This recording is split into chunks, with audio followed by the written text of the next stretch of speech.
that when my government finds out what you people did, they're going to kick your ass. And for me to come back, and my government did find out, they knew exactly what happened to me.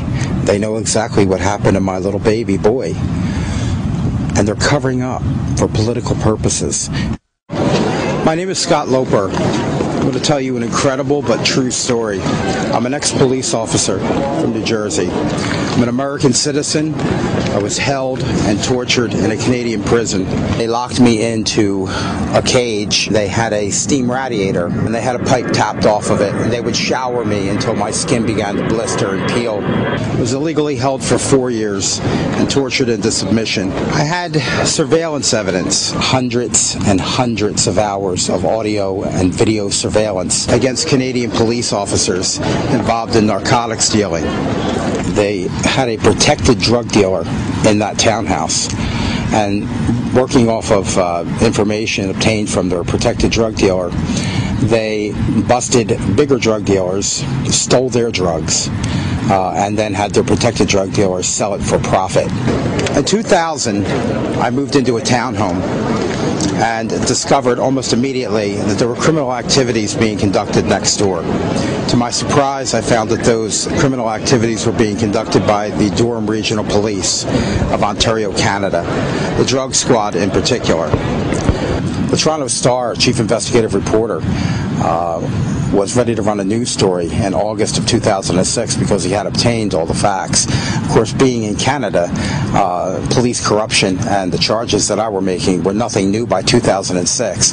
The Royal Canadian Mounted Police had conducted an investigation of their own and learned about me and about the criminal activities of the Durham Regional Police. However, the night before the story was to come out, we received a phone call from the investigative reporter, who I'll leave unnamed, and he told my attorney and I on a conference call that he couldn't publish the story.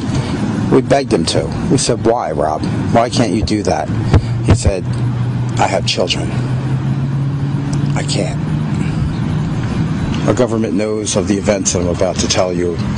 When I returned, there were 2 congressional investigations. The first congressional investigation was conducted by Congressman Rob Andrews, 2nd District, New Jersey. Congressman Andrews wrote to Condoleezza Rice and requested that these allegations of illegal incarceration and torture be looked into. Then Western Hemispheric Director of the State Department, a gentleman named Keys Davison, wrote back and said that there is no record of this incident. In fact, there was no record that I was ever in Canada at all. No driver's license, no credit cards, no record that I had ever lived there, and yet I lived there for 11 years. Understandable if you're holding and torturing an American citizen that you're going to delete him from governmental databases. In 2007, House Majority Leader Congressman Steny Hoyer conducted another congressional investigation into the allegations of illegal incarceration and torture, this time providing proof to the State Department that I had been in Canada. The State Department returned, and apparently the Canadian government told them, "Oh, that's Scott Loper," because the State Department document indicated that the Canadian government admitted to holding me and that they had not notified the United States in accordance with the Vienna Convention, Article 36. That's a violation of international law. The State Department refuses to pursue that, so we had hopes that Congressman Steny Hoyer would pursue it. Congressman Steny Hoyer was provided privileged information from the State Department regarding my case, and at that time Congressman Steny Hoyer has decided that he was not going to ask any questions and that he was not going to pursue the illegal incarceration and torture of an American citizen, one of his own constituents. The reason that this is so important is Jose Medellin was an illegal Mexican murderer of 2 young girls in Texas.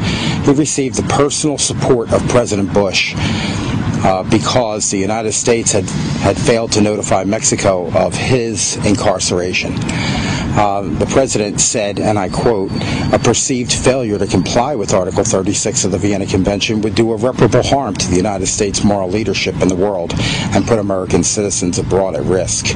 And the president's correct. I am that example. I am the reason that international treaties need to be honored. My surveillance devices were eventually detected, and at that time I was illegally arrested, taken to a mental facility for a 3-day evaluation because I had wild stories about police dealing drugs. Doctors found nothing wrong, and we have the medical proof of that. And they said, "Mr. Loper, this is a hospital, not a hotel. You have to go." I had nowhere to go, so I ended up at a men's shelter. I called my wife, and I begged her to go to federal authorities, and I begged her to stick together and to tell the truth. She said, "I can't," and she was sobbing. 5 minutes later, 4 or 5 Durham Regional Police cars showed up.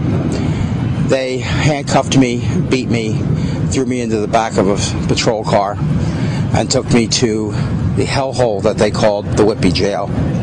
Whitby Jail was built in 1854. So it was not a facility with modern amenities. You can certainly use your own imagination to visualize what the sub-basement solitary confinement cell would have been like at the Whitby Jail. I'll tell you what it was like. I could put my palms on each wall. There was a hole in the floor used for lavatory purposes. It also provided a conduit for the cockroaches and spiders. They left me in the dark, and I was covered with cockroaches that had been there since the 1800s. They had a well-established home there. Cockroaches in the dark in the beginning is enough to make you lose your mind just by that. But they would take me from there, and they locked me into a cage of the type that you would take a large dog to the vet in, and they had a steam radiator, and they had a pipe tapped off of it, and they would shower me until my skin began to blister and peel. I still have the scars. And tell me that your life would be a hell of a lot easier, Mr. Loper, if you would just stop with these wild stories about police dealing drugs.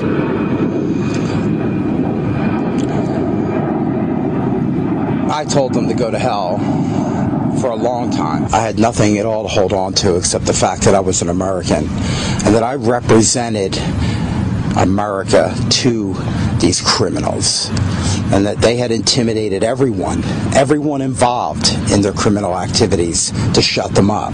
But they weren't going to intimidate me. So through the torture and through the darkness and the cockroaches, the only thing I had to hold on to was the fact that I'm an American, and I'm going to show you what Americans are like. And I screamed, and I cried alone in my cell. But there was no way that they were going to see that Americans could be broken, that Americans could be intimidated, that Americans could be tortured into submission, that you've got me confused with somebody from some other country. And that's what I held on to. And when I came back to my own country, I felt for sure they're going to get you people. But when I got back, and my government did everything that they could do to cover it up, even though we know they know the truth, and the documents indicate that they know the truth, that hurt as much as the torture, if not more.